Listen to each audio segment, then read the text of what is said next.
Go. All right, so this is our Pack A display, otherwise known as the Minnesota Pack Protector. The reason I show you this is because we live in Minnesota. Minnesota uses more salt on their roads than McDonald's uses on their fries. I'm not just making that up, I actually calculated it, and it's a lot more than Minnesota uses on their roads every single year. Salt eats cars.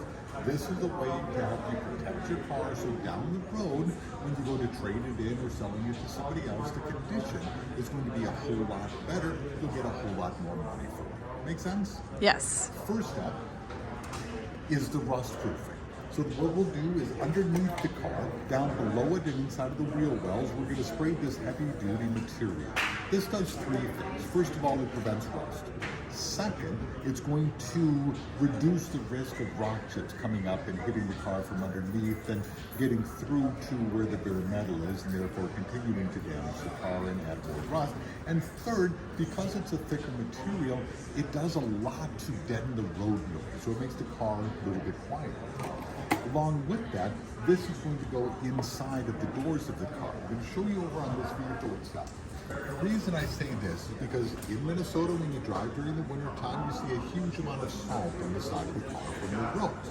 What's going to happen is that salt that gets on the window is going to leak down inside of the door itself because this is not a perfect seal. That's then going to sit down there and it's going to rot away. That's why one of the first places you see rust on the car is at the bottom of the door. So what we're going to do is pull this little rubber plug out of here, and there's one in each of the four doors, and spray this material over here inside of it. And that's going to prevent it from rusting from the inside out. Does that make sense? Yes, it does. Excellent. Second thing is paint protection. I know a lot of people like to wax their cars, but unless you're doing it 2 or 3 times a year, this is something that you want to be aware of.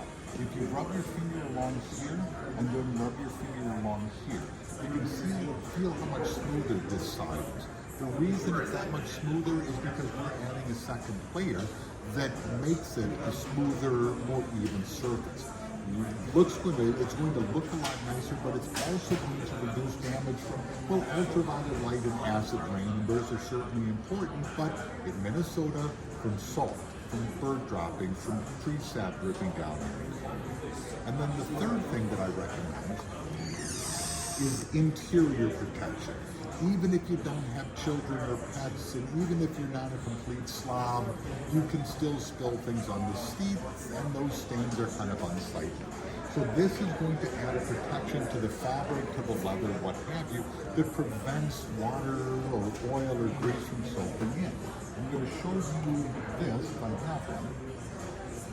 Of course, it's not going to fit. There we go. I'm going to put a little grease on both sides of those. And you can see how on the one side it's soaking in, on the other side it just sits on the surface. And in fact, if I ran this under the sink, it is going to keep this side dry because of that protection. That way, you don't have to worry about getting stains and things like that in your car. Just some ideas to help you protect the car down the road if you so choose. Excellent. Thank you so much, Tom.